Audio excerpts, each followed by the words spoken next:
ದೇವರಾದಿ ಪರಿಶುದ್ಧ ನಾಮಕ್ಕೆ ಸ್ತೋತ್ರವಾಗಲಿ. ಈ ಉಪವಾಸ ದಿನಗಳ ನಮ್ಮ ವಾಕ್ಯದ ಧ್ಯಾನಕ್ಕಾಗಿ ಆರಿಸಿಕೊಂಡಿರುವಂಥ ಸತ್ಯವಾದ ಭಾಗವು ದಾನಿಯೇಲ್ ಪ್ರವಾದನೆಯ ಪುಸ್ತಕ 9ನೇ ಅಧ್ಯಾಯ 1ರಿಂದ 11ವರೆಗೂ ಇರುವಂಥ ವಾಕ್ಯಗಳು. ಇದಕ್ಕೆ ಆಧಾರವಾಗಿ ಹೊಸ ಒಡಂಬಡಿಕೆಯಿಂದ ಆರಿಸಿಕೊಂಡಿರುವಂಥ ಸತ್ಯವಾದ ಭಾಗವು ಅಪೊಸ್ತಲನಾದ ಪೌಲನು ಕೊರಿಂಥದವರಿಗೆ ಬರೆದ 2ನೇ ಪತ್ರಿಕೆ 12ನೇ ಅಧ್ಯಾಯ 1ರಿಂದ 11ವರೆಗೂ ಇರುವಂಥ ವಾಕ್ಯಗಳು ಕೂಡ. ದಾನಿಯೇಲ್ ಪ್ರವಾದನೆಯ ಪುಸ್ತಕದಲ್ಲಿ ದಾನಿಯೇಲ್ ಪ್ರವಾದಿಯ ಒಂದು ಪ್ರಾರ್ಥನೆ, ಅದಕ್ಕೆ ದೇವರು ಕೊಡುವಂಥ ಉತ್ತರ.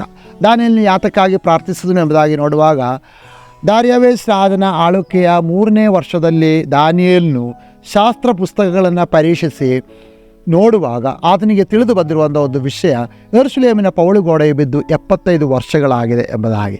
ತಾನು ಪ್ರವಾದನೆ ಮಾಡುವಂಥ ದೇಶ, ತಾನು ಸೇವೆ ಮಾಡುವಂಥ ರಾಜ್ಯ, ಅದರ ಒಂದು ನಾಶವನ್ನು ಬರುವುದನ್ನು ಕಂಡುಕೊಂಡು ಅದಕ್ಕೋಸ್ಕರ ಕಣ್ಣೀರಿನಿಂದ ಪ್ರಾರ್ಥಿಸುವ ದಾನಿಯೇಲನನ್ನು ನಾವು ನೋಡ್ತೇವೆ. ಪ್ರವಾದನೆಯ 9ನೇ ಅಧ್ಯಾಯದ 3ನೇ ವಾಕ್ಯದಲ್ಲಿ ಈ ರೀತಿ ಬರೆಯಲ್ಪಟ್ಟಿದೆ: ಈ ವಿಷಯವನ್ನು 75 ವರ್ಷವಾಯಿತೆಂದು ತಿಳಿದು ಉಪವಾಸವಿದ್ದು ಗೋಣಿತಟ್ಟು ಸುತ್ತಿಕೊಂಡು ಬೂದಿ ಬಳಸಿಕೊಂಡು ಕರ್ತನಾದ ದೇವರ ಕಡೆಗೆ ಮುಖವೆತ್ತಿ ಪ್ರಾರ್ಥನೆ ಮಾಡಿದನು ಎಂಬುದಾಗಿ.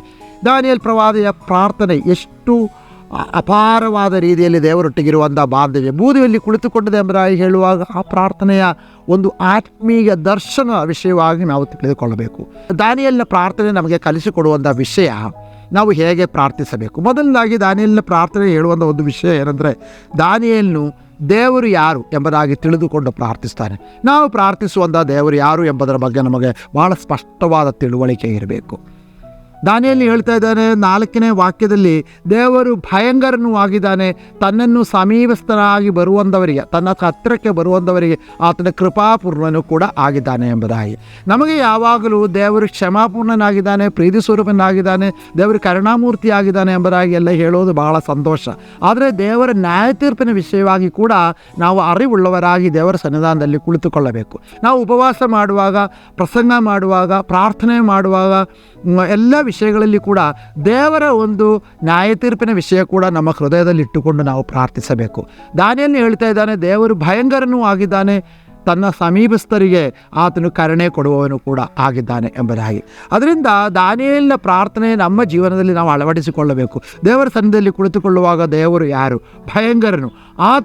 ಆತನಲ್ಲಿ ಆರಾಧಿಸುವುದರ ಮಧ್ಯದಲ್ಲಿ ಬೆಂಕಿಯಾಗಿ ಇಳಿದು ಬರಲಿಕ್ಕೆ ಶಕ್ತನಾಗಿದ್ದಾನೆ ಎಂಬುದಾಗಿ ಸತ್ಯವೇದವು ನಮಗೆ ಕಲಿಸ್ತಾ ಇದೆ. ಉದಾಹರಣೆಯಾಗಿ ನೋಡುವುದಾದರೆ, ಯೆಶಾಯ ಪ್ರವಾದಿಯ ಪುಸ್ತಕ 6ನೇ ಅಧ್ಯಾಯಕ್ಕೆ ಬರುವಾಗ, ಪ್ರವಾದಿಯಾದ ಯೆಶಾಯನಿಗೆ ದೇವಾಲಯದಲ್ಲಿ ಕುಳಿತುಕೊಂಡು ಪ್ರಾರ್ಥಿಸುವಾಗ ಉಂಟಾಗುವಂಥ ಒಂದು ದರ್ಶನದ ವಿಷಯವಾಗಿ ಅಲ್ಲಿ ಬರೆಯಲ್ಪಟ್ಟಿದೆ. ಅಲ್ಲಿ ಹೇಳಲ್ಪಟ್ಟಿದೆ, ಆರಾಧನೆಯ ಮಧ್ಯದಲ್ಲಿ ದೇವಾಲಯದ ಅಸ್ಥಿವಾರವು ಕದಲಿತ್ತು.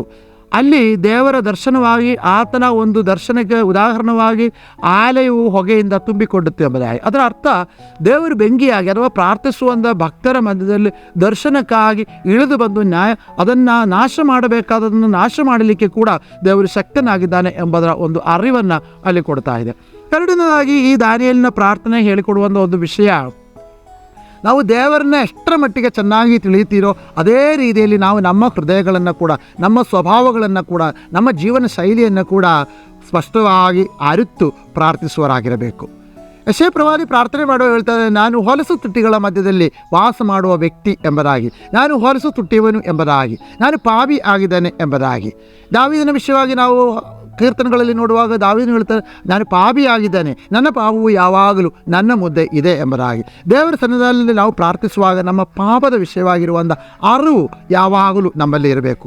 ದೇವರು ಆತ್ಮಸ್ವರೂಪನಾಗಿದ್ದಾನೆ, ಅದರ ರೀತಿಯಲ್ಲಿ ನಮ್ಮ ಆತ್ಮದಲ್ಲಿ ವಾಸ ಮಾಡುವಂಥ ದೇವರ ಮುಂದೆ ನಾವು ಕುಳಿತುಕೊಳ್ಳುವಾಗ ನನ್ನ ಪಾಪದ ಅರಿವು ನಮ್ಮಲ್ಲಿ ಇರಬೇಕು.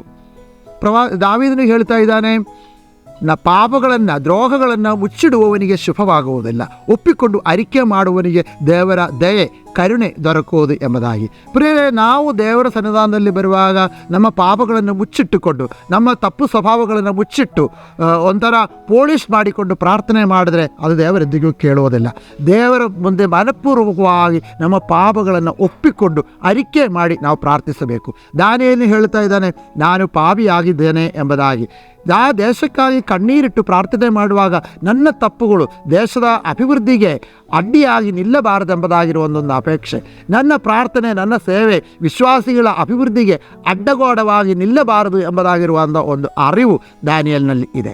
ಮೂರನೇದಾಗಿ ದಾನಿಯೇಲನ ಪ್ರಾರ್ಥನೆ ಹೇಳಿಕೊಂಡು ದೇವರ ವಿಷಯವಾಗಿ ಅರಿವಿರಬೇಕು, ನಮ್ಮ ವಿಷಯವಾಗಿ ನಮಗೆ ಅರಿವಿರಬೇಕು. ಅದರ ಹಾಗೆ ದಾನಿಯೇಲನು ಪ್ರಾರ್ಥಿಸುವುದು ಆ ರಾಜ್ಯಕ್ಕಾಗಿ, ದೇಶಕ್ಕಾಗಿ.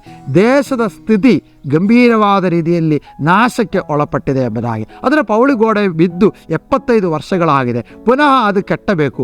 ಇಸ್ರೇಲ್ ದೇವರು ಆರಿಸಿಕೊಂಡಂಥ ಜನರು ತಪ್ಪು ಮಾರ್ಗಗಳಿಗೆ ಹೋಗುವಾಗ ಆ ದೇಶವನ್ನು, ರಾಜ್ಯವನ್ನು ದೇವರ ಸನ್ನಿಧಾನದಲ್ಲಿ ತಂದು ಅದಕ್ಕಾಗಿ ಮಧ್ಯಸ್ಥಿಗೆ ವಹಿಸುವಂಥ ದಾನಿಯೇಲನನ್ನು ನಾವು ನೋಡುತ್ತೇವೆ. ನಮ್ಮ ಪ್ರಾರ್ಥನೆಗಳು ಹೇಗಿದೆ? ನಾವು ನಮಗೋಸ್ಕರ ಸ್ವಾರ್ಥರಾಗಿ ಪ್ರಾರ್ಥಿಸುವುದಕ್ಕಿಂತ ಹೆಚ್ಚಾಗಿ ದೇಶಕ್ಕಾಗಿ, ರಾಜ್ಯಕ್ಕಾಗಿ, ಸಭೆಯ ಕೆಟ್ಟೋಣಕ್ಕಾಗಿ, ವಿಶ್ವಾಸಿಗಳ ಕೆಟ್ಟೋಣಕ್ಕಾಗಿ, ವಿಶ್ವಾಸಿಗಳ ಹೊಂದಾಣಿಕೆಗಾಗಿ ಏಕ ಮನಸ್ಸಿಂದ ಪ್ರಾರ್ಥಿಸಬೇಕೆಂಬುದಾಗಿ ಇದು ನಮಗೆ ಕಲಿಸಿಕೊಡ್ತಾ ಇದೆ. ಪ್ರಿಯ ದೇವರ ಮಕ್ಕಳೇ, ನಮ್ಮ ಪ್ರಾರ್ಥನೆಗಳಲ್ಲಿ, ನಮ್ಮ ಆರಾಧನೆಗಳಲ್ಲಿ ದೇವರಿದ್ದಾನೆ ಎಂಬುದಾಗಿ ತಿಳಿದು, ದೇವರು ನ್ಯಾಯ ತೀರ್ಪುಗಾರನು ಕೂಡ ಆಗಿದ್ದಾನೆ ಎಂಬುದಾಗಿ ತಿಳಿದುಕೊಂಡು, ಕರುಣಾಶಾಲಿ ಮಾತ್ರವಲ್ಲ ಎಂಬುದಾಗಿ ಕೂಡ ತಿಳಿದುಕೊಂಡು ನಾವು ಪ್ರಾರ್ಥಿಸುವರಾಗಿರಬೇಕು. ದಾನಿಯೇಲನ ಪ್ರಾರ್ಥನೆ ಈ ಭಾಗದಲ್ಲಿ ನಾವು ನೋಡುವಾಗ ಇದಕ್ಕೆ ಹೋಲಿಕೆಯಾಗಿ ಹೊಸ ಒಡಂಬಡಿಕೆಯಲ್ಲಿ ಕೊಡಲ್ಪಟ್ಟಿರುವಂಥ ಅಪೊಸ್ತಲನಾದ ಪೌಲನು ಕೊರಿಂಥದವರಿಗೆ ಬರೆದ 2ನೇ ಪತ್ರಿಕೆ 12ನೇ ಅಧ್ಯಾಯದಲ್ಲಿ ಈ ರೀತಿಯಲ್ಲಿ ನೋಡುತ್ತೇವೆ. ಪೌಲನು ಹೇಳ್ತಾ ಇದೆ, ಪೌಲನ ವಿಷಯವಾಗಿ ಅಲ್ಲಿ ಬರೆಯಲ್ಪಟ್ಟಿದೆ, ಪೌಲನು 3ನೇ ಆಕಾಶದವರೆಗೂ ಮೂರನೇ ಆಕಾಶದ ಪರ್ಯಂತರಕ್ಕೂ ಒಯ್ಯಲ್ಪಟ್ಟಂಥ ವ್ಯಕ್ತಿ, 3ನೇ ಸ್ವರ್ಗಕ್ಕೆ ಒಯ್ಯಲ್ಪಟ್ಟಂಥ ವ್ಯಕ್ತಿ, ಅಷ್ಟು ಪವಿತ್ರನಾದ ವ್ಯಕ್ತಿಯಾಗಿದ್ದಾನೆ ಪೌಲನು. ಅಂದ ಪೌಲನಲ್ಲಿ ಹೇಳ್ತಾ ಇದ್ದಾನೆ, ನನಗೆ ದೇವರ ಸನ್ನಿಧಿಯಲ್ಲಿ ಪ್ರಾರ್ಥನೆಗೆ ಬರುವಾಗ, ಆರಾಧನೆಗೆ ಬರುವಾಗ, ಸೇವೆ ಮಾಡಲಿಕ್ಕೆ ಬರುವಾಗ ಯಾವ ಯೋಗ್ಯತೆಯೂ ಇಲ್ಲ, ನಾನು ಬಲಹೀನನಾಗಿದ್ದೇನೆ ಎಂಬುದಾಗಿ. ನಾನು ಹೊಗಳಿಕೊಳ್ಳುವುದಕ್ಕೆ ನನ್ನಲ್ಲಿ ಏನೂ ಇಲ್ಲ, ಹೊಗಳಿಕೊಳ್ಳುವುದಕ್ಕೆ ಆಸ್ಪದವಾಗಿರುವುದು ದೇವರ ಕೃಪೆ ಒಂದೇ, ನನ್ನ ಬಲಹೀನತೆಯಲ್ಲಿ ನಾನು ಹೊಗಳಿಕೊಳ್ಳುತ್ತೇನೆ ಎಂಬುದಾಗಿ ಪೌಲನು ಕೂಡ ಹೇಳ್ತಾ ಇದ್ದೇನೆ. ಸೊ ದೇವರ ಮಕ್ಕಳೇ, ನಾವು ಈ ಉಪವಾಸ ದಿನಮಾನಗಳಲ್ಲಿ ನಮ್ಮ ಪ್ರಾರ್ಥನೆ ಹೇಗಿದೆ, ನಮ್ಮ ಆರಾಧನೆ ಹೇಗಿದೆ, ನಮ್ಮ ಧ್ಯಾನಗಳು ಹೇಗಿದೆ, ನಾವು ಮಾಡುವುದು ಉಪವಾಸಗಳಲ್ಲಿ ಎಷ್ಟರ ಮಟ್ಟಿಗೆ ದೇವರೊಟ್ಟಿಗಿರುವಂಥ ಬಾಂಧವ್ಯ ನಮ್ಮಲ್ಲಿದೆ ಎಂಬುದಾಗಿ ನಾವು ಸ್ಪಷ್ಟವಾಗಿ ತಿಳಿದು ಪರಿಶೋಧನೆ ಮಾಡಿಕೊಂಡು ಮಾಡಬೇಕು. ನಾವು ಆರಾಧಿಸುವಂಥ ದೇವರು ಭಯಂಕರನಾಗಿದ್ದಾನೆ, ಶಕ್ತನಾಗಿದ್ದಾನೆ, ನ್ಯಾಯತೀರ್ಪು ಮಾಡುವನಾಗಿದ್ದಾನೆ. ಅದನ್ನು ನಮ್ಮ ಹೃದಯಗಳಲ್ಲಿ ಇಟ್ಟುಕೊಂಡು ನಮ್ಮ ಪಾಪ ಅಪರಾಧಗಳನ್ನು ಒಪ್ಪಿಕೊಂಡು ದೇವರ ಸನ್ನಿಧಾನದಲ್ಲಿ ಅರಿಕೆ ಮಾಡಿ ನಂಬಿಗಸ್ತನಾದ ದೇವರಿಂದ ಕೃಪೆ ಪಡ್ಕೊಳ್ಳುವುದಕ್ಕೆ ನಮ್ಮನ್ನೇ ನಾವು ಯೋಗ್ಯತೆ ಪಡಿಸಿಕೊಳ್ಳಬೇಕು. ಸ್ವಾಮಿ, ನಾನೇನೂ ಅಲ್ಲ, ನಾನು ಬಲಹೀನನಾಗಿದ್ದೇನೆ ಎಂಬುದಾಗಿ ನನ್ನನ್ನೇ ದೇವರ ಕೈಯಲ್ಲಿ ಒಪ್ಪಿಸಿಕೊಳ್ಳಬೇಕು. ಅಷ್ಟೇ ಅಲ್ಲ, ನಾವು ನಮ್ಮ ದೇಶಕ್ಕಾಗಿ, ನಮ್ಮ ರಾಜ್ಯಕ್ಕಾಗಿ, ನಮ್ಮ ಸಭೆಗಾಗಿ, ನಾವು ವಾಸ ಮಾಡುವಂಥ ನಮ್ಮ ಸುತ್ತಮುತ್ತಲಿಗಾಗಿ, ನಮ್ಮ ಕುಟುಂಬಕ್ಕಾಗಿ, ಸಮಾಜಕ್ಕಾಗಿ ಕಣ್ಣೀರಿನಿಂದ, ತಾಳ್ಮೆಯಿಂದ, ತಗ್ಗಿದ ಮನಸ್ಸಿನಿಂದ, ನೊಂದ ಹೃದಯದಿಂದ ನಾವು ಪ್ರಾರ್ಥಿಸಿಕೊಳ್ಳಬೇಕು. ನೊಂದ ಹೃದಯಗಳನ್ನು ಸಂಧಿಸುವ ದೇವರಾಗಿದ್ದಾನೆ ನಮ್ಮ ದೇವರು. ಅದರಿಂದ ನಾವು ನಮ್ಮ ಪಾಪಗಳನ್ನು ಒಪ್ಪಿಕೊಂಡು ಪಶ್ಚಾತ್ತಾಪದಿಂದ ದೇವರ ಸನ್ನಿಧಾನದಲ್ಲಿ ಕುಳಿತುಕೊಂಡು ಪ್ರಾರ್ಥಿಸಬೇಕು. ಈ ದಿನಮಾನಗಳಲ್ಲಿ, ಉಪವಾಸ ದಿನಗಳಲ್ಲಿ ನಮ್ಮ ಆತ್ಮೀಯ ಜೀವನವು ಈ ರೀತಿಯಲ್ಲಿ ಬಲ ಹೊಂದಲಿಕ್ಕೆ, ಶಕ್ತಿ ಹೊಂದಲಿಕ್ಕೆ, ನಮ್ಮ ಬಲಹೀನತೆಗಳಲ್ಲಿ ಬಲ ಕೊಡುವಂಥ ದೇವರ ಕೈಗೆ ನಮ್ಮನ್ನೇ ಸಮರ್ಪಣೆ ಮಾಡೋಣ. ಅದಕ್ಕೆ ದೇವರು ನಮಗೆಲ್ಲರಿಗೂ ಸಹಾಯ ಮಾಡಲಿ. ಧನ್ಯವಾದಗಳು.